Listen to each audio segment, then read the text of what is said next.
मेरे प्यारे विद्यार्थियों, पैराडाइज साइंस सेंटर में आप सभी का स्वागत है। आइए और हम लोग कोशिका के एक अत्यंत महत्वपूर्ण अंग लवक के विषय में पढ़ेंगे, प्लास्टिड्स के विषय में पढ़ेंगे और जानते हैं कि लवक पादप कोशिका का अत्यंत महत्वपूर्ण अंग होता है।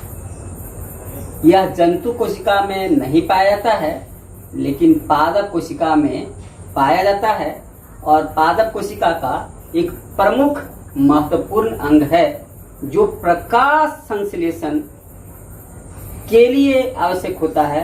साथ में यह अलग अलग प्रकार के रंग उत्पन्न करने के लिए भी आवश्यकता है, भोजन संग्रह के लिए भी आवश्यक होता है। तो ये अलग अलग प्रकार के लवक होते हैं, जैसे हम लोग जानते हैं हरित लवक, वर्णी लवक या वर्णी लवक। तो इस पर हम लोग सब डिटेल्स चर्चा करते हैं। तो आइए आज हम लोग शुरू करते हैं प्लास्टिड्स। प्लास्टिड्स क्या है? प्लास्टिड या पादप कोशिका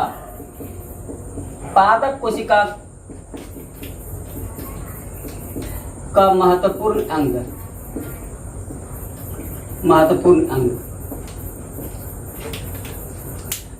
अब पादप कोशिका में ही होता है, लेकिन इसके अतिरिक्त कहाँ होता है? पादप कोशिका के लिए यह शैवाल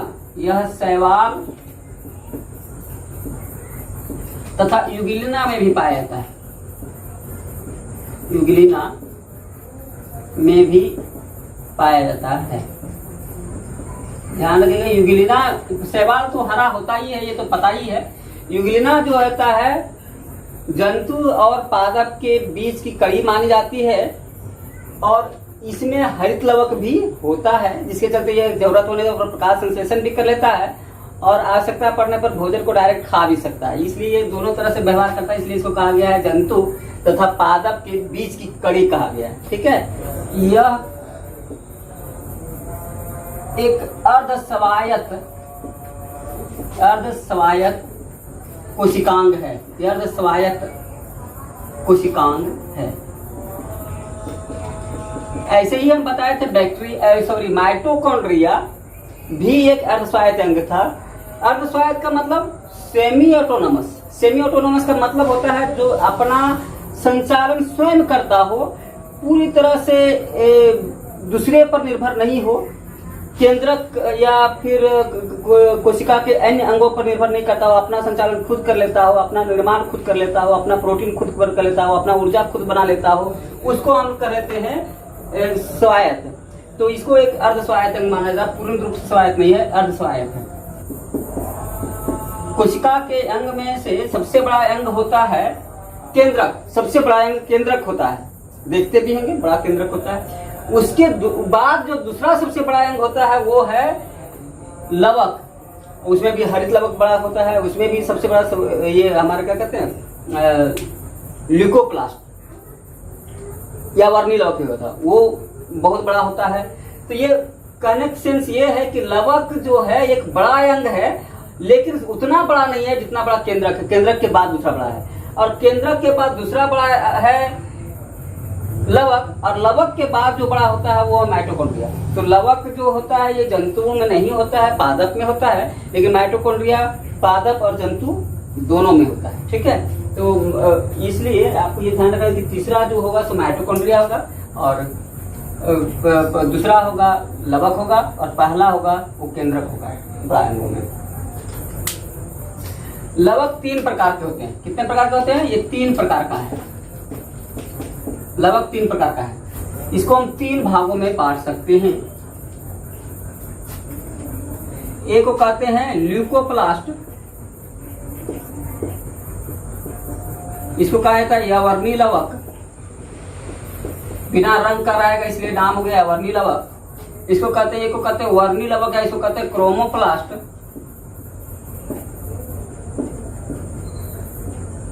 या इसको हिंदी में कहते हैं वर्णी लवक। और एक को कहा जाता है क्लोरोप्लास्ट, इसको कहा जाता है हरित लवक। ये 3 लवक होते हैं। ठीक है, ल्यूकोप्लास्ट या वर्णी लवक जो होता है इसमें रंग नहीं होता है, इसलिए ये रंगहीन होता है। ठीक है, और ये रंगीन होता है और ये हरा होता है, हरा रंग का होता है ना। देखिए, इसका काम है भोजन संचय करना। शॉर्ट में इसका समझिए, ये भोजन संचय करना, इसका रंग प्रदान करना,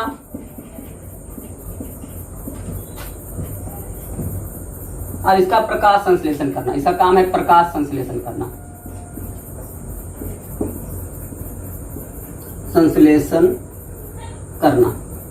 तीनों का काम अलग अलग है।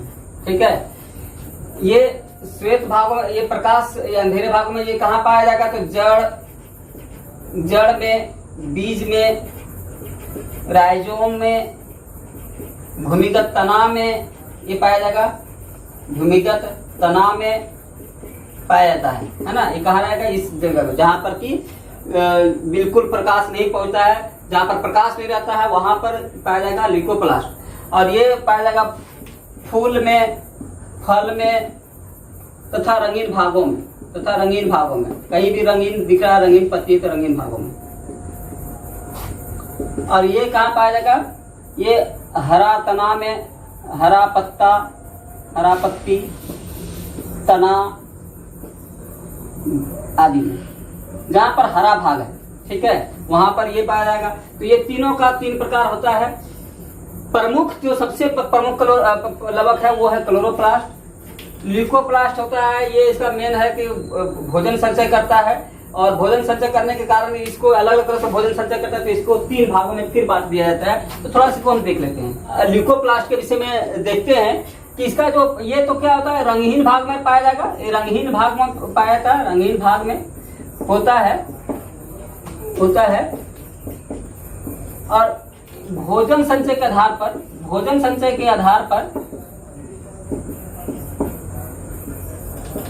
पर 3 भागों में बांटा गया है। 3 भाग होते हैं इसका। जैसे देखिए, इसका 3 भाग है। एक अगर देखा जाए हरित या वर्णी लवक का ल्यूकोप्लास्ट को, तो इसको 3 भाग में बांटते हैं, 3 प्रकार में बांटते हैं। पहला को कहते हैं एमाइलोप्लास्ट।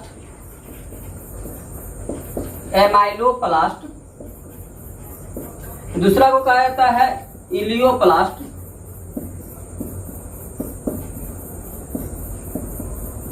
और तीसरा को कहा जाता है प्रोटीनोप्लास्ट। ये आपको ये समझने से नाम है। एमाइलोप्लास्ट में जो शर्करा संचित करेगा, शर्करा संचय, इसलिए शर्करा यानी कार्बोहाइड्रेट का संचय करता है, उसको कहते हैं एमाइलोप्लास्ट। और जो वसा संचय करता है उसको कहते हैं इलियोप्लास्ट। और जो प्रोटीन संचय करता है उसको कहते हैं प्रोटीनोप्लास्ट। इसका एग्जाम्पल हम देखने की कोशिश करते हैं। जैसे एग्जाम्पल ये, जैसे हमारा हो गया आलू में शर्करा कार्बोहाइड्रेट संचित रहता है। इलियोप्लास्ट जैसे कहीं कोई बीज होते हैं, जो कि वहां पर भी, जैसे आप एक अरंडी का बीज है, उसके अंदर वसा संचित रहता है, अरंडी का बीज।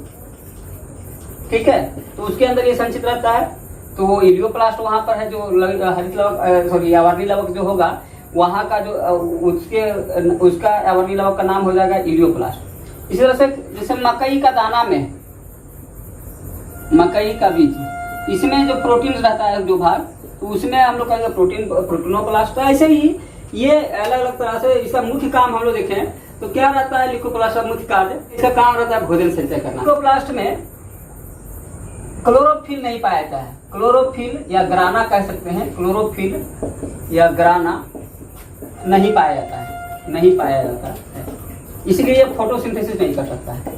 ठीक है, जब तक क्लोरोफिल नहीं रहेगा तक फोटोसिंथेसिस नहीं हो सकता है ना। वर्णी लवक की विशेषता देखते हैं। वर्णी लवक को क्रोमोप्लास्ट कहते थे, और अंग्रेजी में इसका क्रोमो का मतलब ही होता है रंगीन भाग। क्रोमो का मतलब होता है रंगीन, तो इसीलिए इसको वर्णी लवक कहा जाता है, जिसमें रंग के रहते हैं।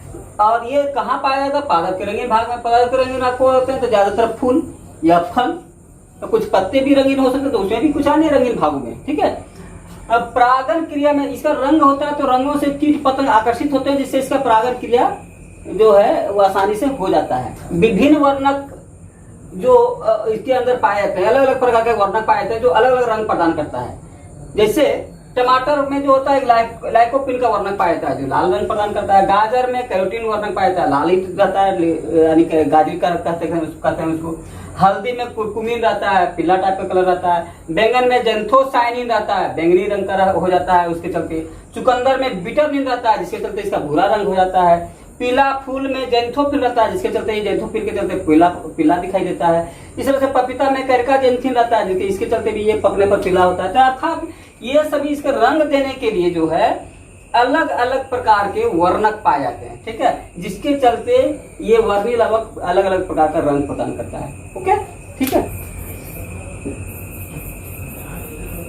हम लोग देखते हैं हरित लवक, और हरित लवक की संरचना में आते हैं।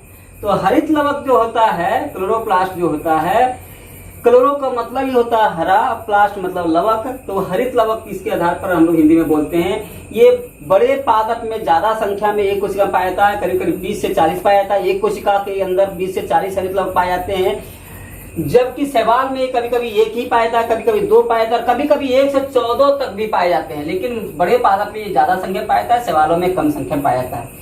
इसकी संरचना देखिए, इस तरह से संरचना होती है। इसके बाहर में 2 दोहरी झिल्ली होती है। देखिए डबल झिल्ली है, ये दोहरी झिल्ली है, डबल मेम्ब्रेन होता है, ठीक है, दोहरी झिल्ली है।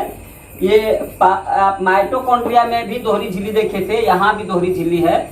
इसी तरह से इसके अंदर जो संरचना है एकदम लगेगा कि जैसे बिजली का पावर हाउस टाइप का दिखाई देता है, और एकदम उसी तरह से काम भी इसका है। इसका नाम होता है, जैसे ये इतना बड़ा यूनिट है, इसका नाम है ग्राना। इसका नाम है ग्राना। ग्राना इंग्लिश में भी हिंदी में भी हम लोग ग्राना ही बोलेंगे। ये जो तरल भाग है इसका नाम है अस्ट्रोमा। इसका नाम है, इस तरल पदार्थ का नाम है अस्ट्रोमा। अस्ट्रोमा या मैट्रिक्स कह सकते हैं, लेकिन कई बार प्रश्न में आता है कि हरित लवक के मैट्रिक्स को क्या कहा जाता है, तो इसका अस्ट्रोमा कहते हैं, अस्ट्रोमा कहते हैं। हरित लवक के मैट्रिक्स को अस्ट्रोमा कहते हैं, ठीक है। इसको जो जोड़ता है, ये ग्राना को सब देखे, सब ग्राना को जोड़ा गया है। ये जोड़ने वाला जो कनेक्टर तार है, कनेक्टर है, इसको हम लोग कहते हैं लैमेली। लैमेली जोड़ने वाला जो कनेक्टर है, इसको हम लोग कहते हैं लैमेली। लैमेली ये सब टर्म है। और इसमें एक और चीज है, इसमें जो एक भाग है, इस तरह के ग्राना का जो एक भाग है, इसका नाम है थाइलोक्वाइड। थाइलोक्वाइड, थाइलोक्वाइड इकाई है। ये सब झिल्ली टाइप का दिखता है, इसको कहते हैं थाइलोक्वाइड। अब इसी तरह से ये संरचना दिखाई देता है। अब इसके विषय में हम लोग थोड़ा समझें, एक बार लिखते हैं। दोहरी झिल्ली होती है, दोनों मेम्ब्रेन होता है, डबल मेम्ब्रेन होता है। उसी तरह से बाहर वाला ज्यादा परमेबल रहेगा, अंदर वाला थोड़ा सेमी परमेबल रहेगा। इसके बाद ग्राना जो होता है ये थाइलोक्वाइड का बना होता है। बहुत सारे थाइलोक्वाइड मिलकर के एक ग्राना बनाते हैं। ऐसे बहुत सारे थाइलोक्वाइड पाए जाते हैं। करीब करीब एक कोशिका के अंदर, एक हरित लवक के अंदर, एक हरित लवक में 40 से 60 ग्राना पाए जाते हैं। करीब करीब 40 से 60 ग्राना पाए जाते हैं। 40 से 60 ग्राना होते हैं। और इस ग्राना में थाइलोक्वाइड होते हैं। तो ये थाइलोक्वाइड भी एक ग्राना के अंदर करीब करीब 10 से 100 थाइलोक्वाइड होते हैं, और 10 से 100 थाइलोक्वाइड मिलकर के एक ग्राना बनाते हैं, ठीक है। तो ये थाइलोक्वाइड होते हैं जो बहुत सारे थाइलोक्वाइड मिलकर के ग्राना बनाते हैं। और ये लैमेली होता है, जितने रहेंगे सबको जोड़ने के लिए लैमेली होता है। जो ग्राना होता है, ग्राना पर क्लोरोफिल पाया जाता है, और क्लोरोफिल रहता है वही प्रकाश के तरंग को अपने ओर अवशोषित करता है, ट्रैप करता है, फंसाता है, और उसी से प्रकाश अभिक्रिया शुरू होती है। तो प्रमुख जो अंग है ये ग्राना है। ग्राना पर ही क्लोरोफिल होते हैं, और ग्राना से ही प्रकाश अभिक्रिया शुरू होता है और एटीपी बनता है, ऊर्जा बनती है, सौर ऊर्जा से एटीपी बनता है। ये एक प्रमुख भाग हुआ। इसके अस्ट्रोमा जो है तरल भाग है, ये काफी अलग तरह का अस्ट्रोमा होता है। इसके अस्ट्रोमा में राइबोसोम भी पाए जाते हैं। इसके अस्ट्रोमा में राइबोसोम पाए जाते हैं, डीएनए भी पाया जाता है, आरएनए भी पाया जाता है, और इसके अंदर जल, लवण, मैग्नीशियम, मैंगनीज आदि प्रमुख तत्व भी पाए जाते हैं। तो इसका ये जो होता है, इसके अंदर प्रोटीन संश्लेषण भी होता है, और मुख्य जो काम है वो कार्बन का रिडक्शन करके, अपचयन करके कार्बोहाइड्रेट का निर्माण स्ट्रोमा द्वारा होता है। ठीक है, तो चलिए अभी हम लोग स्ट्रक्चर देखें इसका। हरित लवक का जो संरचना देखे, उसमें जो प्रमुख अंग देखे थे ग्राना और स्ट्रोमा। तो ग्राना जो था, जो गुच्छे की तरह थी, जिसमें थाइलोक्वाइड्स के गुच्छा होता है, सिक्का के गुच्छा की तरह था, वो ग्राना काफ़ी महत्वपूर्ण होता है। ग्राना में ही क्लोरोफिल पाए जाते हैं और वो क्लोरोफिल के कारण यहाँ पर प्रकाश अभिक्रिया होता है। तो ग्राना में एक जो अभिक्रिया होती है, प्रमुख बात है, याद ध्यान रखना है कि ग्राना में प्रकाश अभिक्रिया होती है, याद रखना है। ठीक है, और ये प्रकाश अभिक्रिया जो होता है वो क्या है, तो प्रकाश अभिक्रिया का मतलब कि प्रकाश ऊर्जा को अवशोषित करके यहाँ पर एक फोटोकेमिकल रिएक्शन होता है, प्रकाश रासायनिक अभिक्रिया होता है, जिससे एटीपी बनते हैं, जिससे एटीपी एडिनोसिन ट्राइफॉस्फेट यानी जो ऊर्जा का मॉलिक्यूल है उसका निर्माण होता है। इसलिए ये काफ़ी महत्वपूर्ण होता है। यानी ग्राना में ही ऊर्जा बनते हैं, एटीपी बनते हैं और या प्रकाश अभिक्रिया होता है क्योंकि यहाँ पर क्लोरोफिल रहता है। तो ग्राना एक इम्पोर्टेंट भाग है, यहाँ पर एटीपी बनता है। लेकिन एक दूसरा चीज़ है स्ट्रोमा, एक दूसरा भाग होता है इसका स्ट्रोमा, जो तरल भाग है, जो मैट्रिक्स भाग है। तो ये स्ट्रोमा में प्रकाशहीन अभिक्रिया होता है। यहाँ पर देखिएगा प्रकाशहीन, जिसका मतलब ये प्रकाशहीन मतलब क्या, कि इसको प्रकाश की ज़रूरत नहीं होती है इसके अभिक्रिया के लिए। यहाँ पर जो अभिक्रिया होती है उसमें प्रकाश की आवश्यकता नहीं है, इसलिए इस अभिक्रिया का नाम रखा गया डार्क रिएक्शन या प्रकाशहीन अभिक्रिया। तो प्रकाशहीन अभिक्रिया से CO2 कार्बन डाइऑक्साइड तथा जल के बीच रासायनिक अभिक्रिया होती है। प्रकाशहीन अभिक्रिया में CO2 और कार्बन डाइऑक्साइड, CO2 और जल, CO2 प्लस H2O का अभिक्रिया होता है। वहाँ CO2 का अपघटन हो जाता है, रिडक्शन हो जाता है और इससे शर्करा बनता है, इससे शर्करा या स्टार्च बनता है, स्टार्च शर्करा बनती है। शर्करा माने कार्बोहाइड्रेट बनता है। तो आप प्रकाश संश्लेषण में जानते होंगे कि प्रकाश संश्लेषण कार्बन डाइऑक्साइड गैस तथा क्लोरोफिल, ये चार चीज़ की आवश्यकता होती है। तो क्लोरोफिल में तो हम लोग हैं ही हैं। सूर्य पर CO2 गैस अवशोषित कर लेता है, इस और सूर्य का प्रकाश को अवशोषित कर लेता है। इस तरह से CO2 का अपघटन से यहाँ पर शर्करा बन जाता है। तो शर्करा बनता है स्ट्रोमा में और एटीपी बनता है ग्राना में। प्रकाशहीन अभिक्रिया डार्क रिएक्शन होता है स्ट्रोमा में और लाइट रिएक्शन होता है ग्राना में। ओके, स्ट्रोमा में पूछा जाए क्या क्या रहता है तरल पदार्थ में, तो याद रखना है कि इसमें राइबोसोम भी पाए जाते हैं, इसमें DNA भी पाया जाता है, इसमें RNA भी पाया जाता है, इसमें लवण, जल, प्रोटीन ये सब तो पाए जाएंगे। लेकिन प्रमुख भाग जो है राइबोसोम, DNA और RNA, जो कि सभी अंगों में नहीं पाए जाते हैं, ये यहाँ पर पाया जाता है। देखिए ये हम यहाँ पर भी माइटोकॉन्ड्रिया में भी देखते थे कि राइबोसोम, DNA, RNA पाए जाते थे, और एक दूसरा हम देख रहे हैं हरित लवक में भी राइबोसोम, DNA, RNA पाया जाता है। ये राइबोसोम होने के चलते ये क्या करेगा, ये प्रोटीन संश्लेषण यहाँ पर होती है। यहाँ पर क्या होता है, प्रोटीन संश्लेषण। कहाँ पर, स्ट्रोमा में। स्ट्रोमा में शर्करा भी बनेगा और प्रोटीन भी बनेगा, क्योंकि प्रोटीन संश्लेषण होगा। क्यों, क्योंकि राइबोसोम में। इसलिए DNA और RNA होता है, तो DNA RNA होता है, इसलिए इसका एक बड़ा फायदा है कि DNA और RNA के कारण ये अपना प्रतिकृति, मतलब एक प्रतिकृति बना लेता है। मतलब खुद जो है अपने जैसा ही क्लोरोफिल, दूसरा अपना ही जैसा हरित लवक एक दूसरा बना लेता है इन लोग। यानी हरित लवक से हरित लवक ही बनता है। हरित लवक अपने जैसा हरित लवक बना सकता है। हरित लवक को बनाने के लिए कोई दूसरे अंग की ज़रूरत नहीं है, अपना फोटोकॉपी खुद ही कर लेता है। वजह क्या है, DNA और RNA दोनों इसके पास हैं, राइबोसोम है ही है, तो बनने के लिए सब कुछ इसके पास है। इसीलिए अपना, तो इसीलिए हरित लवक को, क्लोरोप्लास्ट को हम लोग ऑटोनॉमस बॉडी कहते हैं, सेमी ऑटोनॉमस बॉडी कहते हैं, सेमी ऑटोनॉमस या अर्ध स्वायत्त कोशिकांग कहते हैं। मतलब जो अपना काम स्वयं कर सके, सारा संचालन कर सके, ऐसा अंग है ये हरित लवक। ठीक है, यानी सारा संचालन करता है। इसलिए कोशिका के अंदर कोशिका भी कहा जाता है इसको, कोशिका के अंदर कोशिका भी कहा जाता है, क्योंकि सारा काम कोशिका के जैसा ही खुद कर लेता है, इसलिए। ठीक है, ये इसके प्रमुख अंग थे।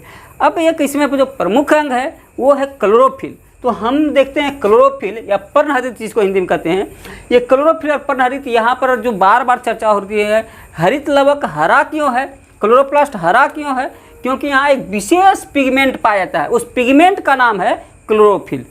क्लोरोफिल क्या है, एक पिगमेंट है। ये पिगमेंट है या वर्णक है इसमें इसी के चलते ये हरा होता है। तो हरित लवक कहाँ होता है, तो देखिए इसके विषय में हम लिखे हैं, यह ग्राना के थाइलोक्वाइड के क्वांटासोम में होता है। देखिए ग्राना जो होता है वो थाइलोक्वाइड से बने होते हैं, और थाइलोक्वाइड में बहुत सारे क्वांटासोम होते हैं। क्वांटासोम क्या होते हैं, एक क्वांटासोम में करीब 250 क्लोरोफिल के अणु पाए जाते हैं। 250 क्लोरोफिल के अणु पाए जाते हैं, उस गुच्छा का नाम है क्वांटासोम। तो क्वांटासोम से थाइलोक्वाइड बनता है, थाइलोक्वाइड से ग्राना बनता है।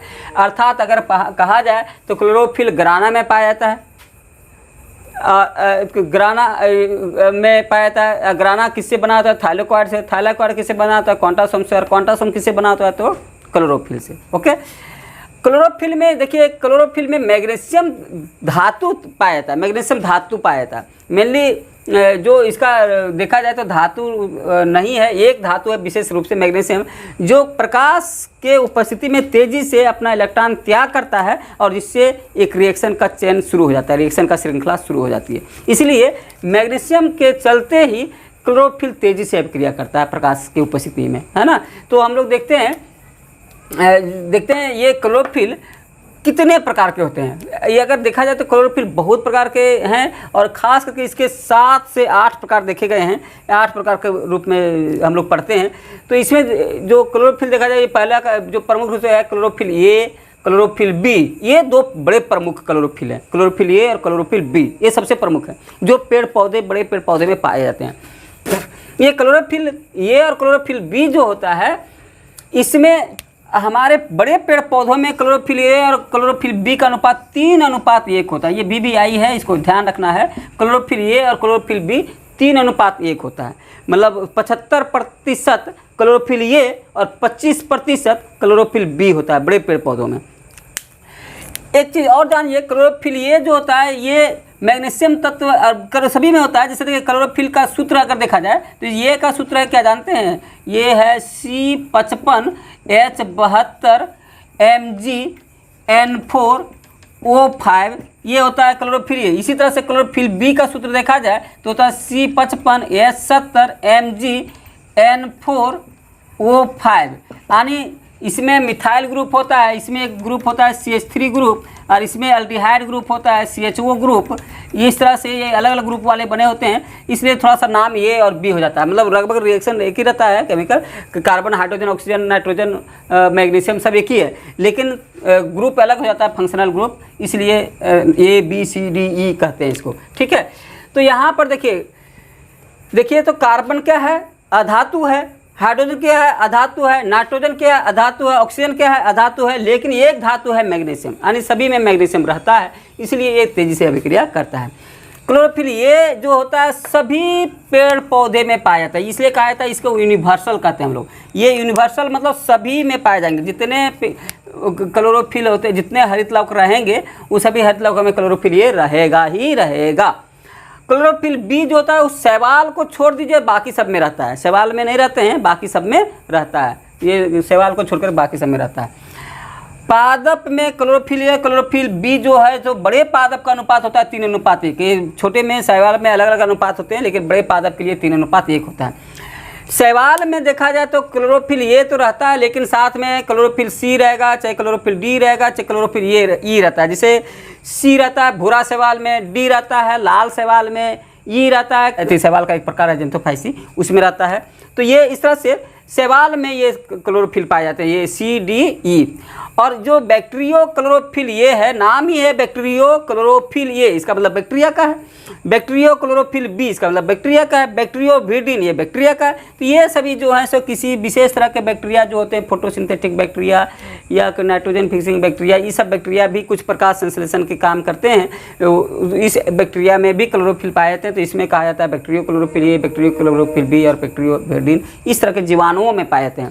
तो ये जीवाणुओं का क्लोरोफिल है। ठीक है, क्लोरोफिल का मुख्य रूप से काम प्रकाश संश्लेषण करना है। इसका मुख्य कार्य क्या है, प्रकाश संश्लेषण। ठीक है, तो यह हमारा हरित लवक की विशेषता थी। हरित लवक के विषय में हम लोग अच्छा से विस्तृत जानकारी को प्राप्त किए हैं। फिर भी आपके कुछ शंका रह गया हो या फिर कोई क्वेश्चन मन में उठ रहा हो, तो आप कमेंट बॉक्स में इसको डालिए। और इसी से नहीं, आप जीव विज्ञान, भौतिकी, रसायन, किसी भी विषय में आपको जनरल साइंस में कहीं प्रॉब्लम होता है तो आप ज़रूर कमेंट में डालें। वो आपके प्रश्नों का उत्तर हम शीघ्र से शीघ्र देने की कोशिश करेंगे। और आप नियमित वीडियो को वॉच करते रहें, और जो भी आपकी सुझाव हो वह भी आप कमेंट बॉक्स में डालें। हम उस सुझाव को शीघ्र से शीघ्र कोशिश करेंगे कि वो ठीक किया जा सके, जो भी आपका सुझाव अमल में लाया जा सके। साथ में हमारे चैनल को आप सब्सक्राइब करिए, पसंद हो तो लाइक करिए, और लोगों को जोड़िए, शेयर कीजिए। बहुत बहुत धन्यवाद। थैंक यू आप लोग को वीडियो वॉच करने के लिए।